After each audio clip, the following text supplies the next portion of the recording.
Assalamualaikum warahmatullahi wabarakatuh. Halo semua, jumpa lagi bersama saya Netra Kala. Semoga kalian saat ini sedang dalam kondisi yang sehat. Pada kali ini saya akan membawakan kisah mistis dari thread Twitter yang berjudul Pocong Mas Yanu. Nah, tanpa membuang-buang waktu lagi, berikut ceritanya. Cerita ini mungkin tidak seseram cerita-cerita lain, namun ini bisa menjadi pengingat bahwa kita hidup di dunia yang penuh dengan misteri. Hal gaib tak kasat mata selalu berdampingan di sekitar kita. Aku merupakan seorang mahasiswa di kota R. Panggil saja aku Vian. Ini aku sedang menempuh semester 5. Di jurusan yang kuambil, semester 5 atau 6 merupakan waktu yang krusial bagi mahasiswa. Sungguh padat dan banyak tugas yang diberikan oleh dosen. Belum lagi kegiatan lain di luar perkuliahan. Kadang harus pulang malam untuk menyelesaikan tugas-tugas yang diberikan. Aku ingat waktu itu jam menunjukkan pukul 10 malam. Seharian penuh kulalui dengan begitu banyak aktivitas yang menguras tenaga. Namun entah kenapa aku merasa sulit untuk memejamkan mata. Badanku terasa lelah, tapi mataku tidak mau diajak bekerja sama. Kupolak-balikan badan mencari posisi yang nyaman, namun kantuk tak kunjung datang. Sialan, kenapa malah gak bisa tidur? Ayolah, gerutuku sambil masih bergerak ke sana kemari. Malam kian larut, suara jangkrik mengimbangi dinginnya malam. Beberapa kali terdengar suara besi dari tiang listrik yang dipukul oleh bapak-bapak yang sedang beronda, yang berarti sudah tengah malam. Krek. Terdengar suara mesin cuci yang berbunyi dari arah belakang rumah. Tumben jam segini ada yang nyuci, batinku. Mas, ngapain nyuci tengah malam? Terdengar suara bapak dari dalam kamarnya. Loh, kirain ibu yang nyuci. Aku nggak nyuci, Pak. Jawabku dari dalam kamar. Memang rumahku tidak begitu besar, hanya memiliki satu ruang tamu, ruang keluarga, 2 kamar tidur, dan toilet, serta dapur. Saat ini kami hanya tinggal berempat. Dan adikku yang masih berumur 3 tahun tidur bersama orang tuaku. Ku coba untuk melihat ke belakang. Pikiranku tidak menuju ke hal-hal yang di luar nalar. Tapi model mesin cuci yang di rumahku terbilang modern. Loh, colokannya gak nancep? Ujarku bingung dalam hati. Seketika bulu kuduku meremang. Langsung aku setengah berlari menuju kamar. Kurebahkan tubuhku dan kupepetkan dengan dinding. Segera aku tutup mataku dengan guling agar tidak melihat apapun di sekitarku. Kurasakan hembusan angin merayap dari sisi kanan tubuhku yang tidak menempel dinding. Angin dingin menjalar dari kaki hingga lengan atasku. Entah kenapa aku berpikir hal-hal yang aneh. Selama ini aku tidak pernah menemui mereka atau menemui satu kejadian di luar nalar. Aku hanya mendengar dari beberapa teman atau cerita yang berasal dari YouTube atau platform lain. Tok. Suara ketukan muncul dari jendela kamar tidurku. Aku mencoba berpikir positif. Mungkin itu cuma hewan. Inna lillahi wa inna ilaihi rajiun. Terdengar pengumuman dari toa masjid yang tidak jauh dari tempat tinggalku. Siapa yang meninggal? Batinku. Setelah pengumuman selesai, ternyata itu adalah tetanggaku yang berbeda satu gang. Terdengar derit pintu terbuka. Aku yakin itu pasti bapakku. Dia mungkin akan pergi ke tempat duka untuk melayat. Setelah beberapa waktu, terdengar suara langkah dan derit pintu. Suasana kembali senyap. "Bapak kemana, Bu?" Tanyaku kepada ibu yang sedang menyuapi adik. "Pagi ini aku bangun terlambat. Untung tidak ada perkuliahan pagi. Jadi masih bisa bersantai dan menikmati sarapan yang dimasakkan oleh ibuku." "Kamu itu kebiasaan, Mas. Mandi dulu baru makan, belum juga cuci muka," omel ibuku. "Bapak udah berangkat kerja. Mungkin nanti pulang cepet mau takziah ke tempat Mas Yanu." "Bukannya Bapak semalam udah ke sana ya, Bu?" Tanyaku keheranan. Setauku, Bapak ketika sudah sekiranya membantu hajatan atau prosesi pemakaman, maka dia baru akan datang lagi ke tempat yang sedang punya hajat setelah dia selesai bekerja. Karena memang kantor Bapak yang lumayan jauh, ditambah dengan perizinan dari kantornya yang cukup sulit. "Belum, Bapakmu sudah ngorok semalam. Malah baru tahu pagi tadi, pas ibu kasih tahu," jawab ibu. "Lah semalam yang keluar rumah siapa, Bu?" Sahutku penasaran. "Gak ada yang keluar rumah. Orang ibu pas ada pengumuman lagi ada di kamar mandi," lanjutnya. Aku berpikir, apa mungkin aku bermimpi? Jelas sekali ada orang sedang berjalan dan membuka pintu. Atau memang aku sudah tertidur? Dan karena terbawa suasana, jadi aku memimpikan sesuatu yang tidak-tidak. "Nanti kamu ikut takziah bareng Bapak ya, Mas?" pinta ibuku. Siangnya sebelum acara pemakaman, Bapak pulang dengan kendaraan roda 2 yang sudah cukup berumur. Kuperhatikan raut wajahnya yang lelah, tapi selalu ia samarkan dengan senyuman. "Assalamualaikum." "Loh, Mas gak kuliah?" ucap Bapak saat menyodorkan tangan kanannya. "Kelas kosong, Pak, cuma ada satu mata kuliah. Jadi libur hari ini," sahutku. "Ya udah, habis ini ikut Bapak takziah ke tempat Mas Yanu ya." "Iya, Pak. Memang meninggal karena apa sih, Pak?" "Beberapa hari yang lalu lihat dia dan kelihatannya sehat," tanyaku penasaran dengan sebab meninggalnya tetanggaku. "Ya, beberapa waktu lalu memang aku sempat bertemu di warung tongkrongan yang sering kukunjungi bersama teman-teman. Mas Yanu saat itu datang untuk membeli cemilan. Namun karena beliau sosok yang jarang bergaul, aku pun tidak terlalu bertegur sapa dengannya. "Kurang tahu, Mas. Katanya sih meninggalnya mendadak. Sudah dicoba dibawa ke rumah sakit, tapi di perjalanan sudah nggak ada," jawab Bapak sambil menggendong adikku. Setelah Bapak makan siang dan menghabiskan sebatang rokoknya, beliau mengajakku untuk pergi ke rumah duka. Sesampainya di sana terlihat banyak orang yang datang melayat.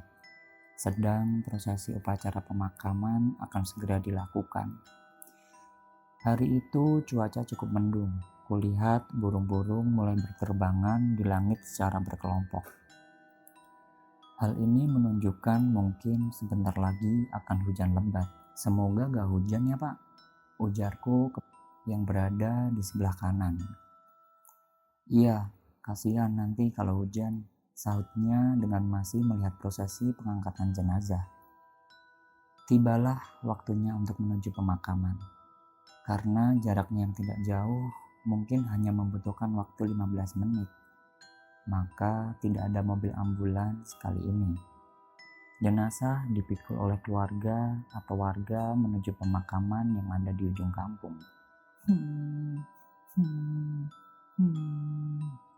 Terdengar suara lirih tangis seorang laki-laki. Suaranya begitu sendu dan menyayat siapa saja yang mendengarnya. Saat itu aku berpikir mungkin anggota keluarga dari Mas Yanu. Namun Kulihat di sekelilingku tidak ada laki-laki yang menangis di dekatku. Suara itu benar-benar lirih tapi terdengar jelas. Tidak mungkin. Masa itu suara dari Mas Janu? Batinku. Dan saat mengucapkan itu, bulu kuduku meremang dengan hebatnya. Malam kembali datang. Aku sedang berada di kamar untuk mengerjakan tugas kuliah. Tok tok tok. Terdengar suara ketukan pintu. Mas, mau ikut tahlil di tempat Mas Janu enggak? Terdengar suara bapakku dari arah luar. Enggak pak, Mas lagi nyelesain tugas buat besok, sahutku. Ya udah, jangan lupa makan, nanti pintu depan jangan lupa dikunci, biar pintu gerbang aja yang dibuka. Setelah itu, aku mendengar dulu suara motor bapak. Tumben bapak bawa motor cuma deket lagi, batinku. Karena rasa penat dan kantuk yang mulai datang, aku mencoba untuk mengusirnya dengan memilih beberapa channel YouTube untuk menemaniku. Aku suka mendengarkan podcast horor, entah itu kejadian nyata atau tidak. Beberapa channel kubuka namun tidak ada yang update malam itu. Aku mencoba di kolom pencarian dan kutuliskan cerita horor. Muncullah beberapa cerita. Kulihat perlahan dan mencoba mencari penonton yang banyak. Kudapatkan cerita tentang sosok pocong penunggu kamar mandi. Malam kian larut. Aku menikmati mengerjakan tugas sambil mendengar podcast dengan headset yang berada di telingaku. Kemudian lirih, aku mendengar suara tangisan, mirip sekali dengan suara tadi siang di pemakaman. Kupikir itu suara dari podcast yang kudengarkan. Namun ketika kuperhatikan lagi, ternyata itu berasal dari luar kamar. Langsung saat itu bulu kuduku berdiri, jantungku berdebar dengan cepat. Sungguh baru pertama kali aku merasakan hal seperti ini. Untuk mengusir kegelisahan, aku keluar kamar menuju kamar orang tuaku. Setidaknya ada ibu dan adikku. Bu, ibu udah tidur? Tanyaku sambil mengetuk pintu kamar orang tuaku. Beberapa kali ketokan namun tidak ada sahutan. Ku coba membuka pintu kamar tersebut dan ternyata kosong. Saat ini aku berada di rumah sendirian. Ku tengok jam sudah menunjukkan pukul 9 malam. Aku lupa ibu dan adikku menginap di tempat kakek nenekku di kampung sebelah. Sebentar lagi bapak pulang. Ucapku dalam hati walau ketakutan dan kegelisahan masih kurasakan. Ku coba untuk menghidupkan TV untuk menambah keramaian. Kemudian aku beranjak ke kamar untuk segera menyelesaikan tugas yang diberikan oleh dosen. Terdengar suara motor bapak yang masuk ke area dalam rumah. Lega, itu yang kurasakan. Dengan sumringah, aku menuju pintu depan untuk membukakan pintu. Namun saat ku tengok, ternyata tidak ada bapak di situ. Bahkan motornya pun tidak ada. Nafasku memburu dengan cepat. Aku bahkan tidak berani untuk masuk ke dalam rumah. Sementara HP kutinggalkan di meja tempat belajarku. Keringat dingin membasahi dahi dan telapak tangan. Aku tidak salah dengar. Itu tadi suara kendaraan milik bapak. Lagi pula suaranya masuk ke dalam rumah, bukan di luar pagar. Mencoba untuk tetap tenang karena masih takut untuk masuk ke dalam rumah. Aku duduk di bangku teras. Memang suasana saat itu begitu sepi. Ditambah dengan gerimis yang turun membuat siapa saja enggan untuk keluar rumah. Bahkan warung nasi goreng di depan rumahku yang biasanya ramai, malam ini entah kenapa dia tutup.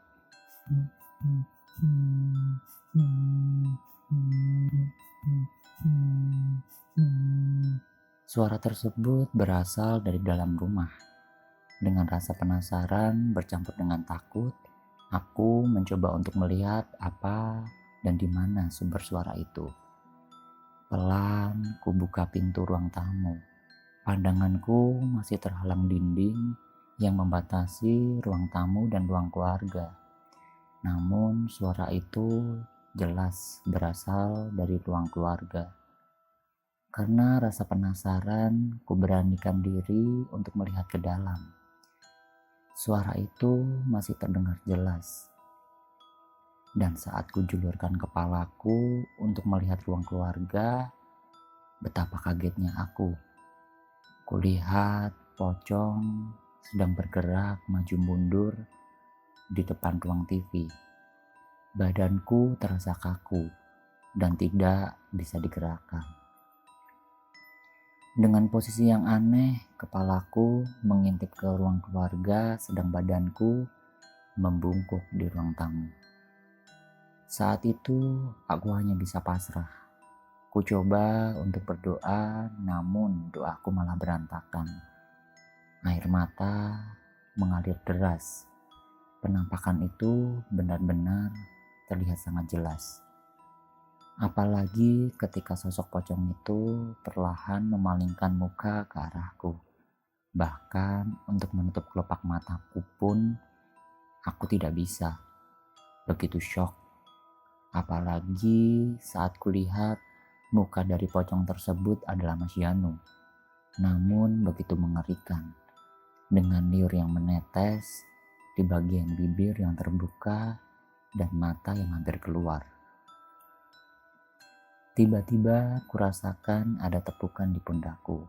Seketika aku sadar saat melihat itu adalah Bapak. Langsung kupeluk beliau. Aku menangis jadi-jadinya. Perlu beberapa waktu bagi Bapak untuk menenangkanku. Setelah dirasa cukup, Bapak meminta untuk menceritakan apa yang terjadi. Ku ceritakan secara detail. Semua dari awal Bapak pergi hingga aku mendengar suara tangisan. Malam itu aku tidak berani tidur sendiri. Aku takut dan masih trauma dengan kejadian yang kualami. Awalnya Bapak berkilah bahwa mungkin aku kecapean dan stres karena banyaknya beban tugas. Mungkin itu semua diucapkannya agar aku tidak terlalu takut dan memikirkan kejadian yang baru saja terjadi. Namun aku tetap tidak mau untuk tidur sendirian. Malam itu akhirnya Bapak mengizinkanku untuk tidur bersamanya di depan TV di ruang keluarga. Setelah aku tidur pulas, ternyata aku masih mimpi ditemui sosok Mas Yanu yang kali ini menampakkan dengan sosok biasa, seperti manusia pada umumnya. Namun dia tidak mengucapkan apa-apa. Dan di saat itu pula badanku demam cukup tinggi. Malam itu Bapak mencoba mengompresku. Beliau semalaman tidak tidur untuk menjagaku. Paginya badanku terasa sakit semua. Tenggorokan juga terasa kering. Aku sakit demam selama 7 hari setelah mengalami kejadian tersebut. Entah apa yang terjadi, namun bukan hanya aku saja yang dihantui sosok Mas Yanu. Banyak rumor yang berkembang di daerah tempat tinggalku. Beberapa warga mengalami kejadian serupa. Namun selama ini sosok Mas Yanu merupakan orang yang baik. Keluarganya pun juga merupakan orang yang tidak neko-neko. Entah apa yang dilakukan oleh Mas Yanu sehingga sosoknya dimanfaatkan oleh jin untuk menakut-nakuti orang yang berada di sekitar tempat tinggalnya. Sekian. Nah, itu tadi cerita tentang pocong Mas Yanu. Di sini kita bisa belajar kalau bangsa mereka bisa menggoda dalam bentuk apapun. Dan hutan itu berawal dari pikiran kita. Sekian cerita kali ini. Assalamualaikum warahmatullahi wabarakatuh.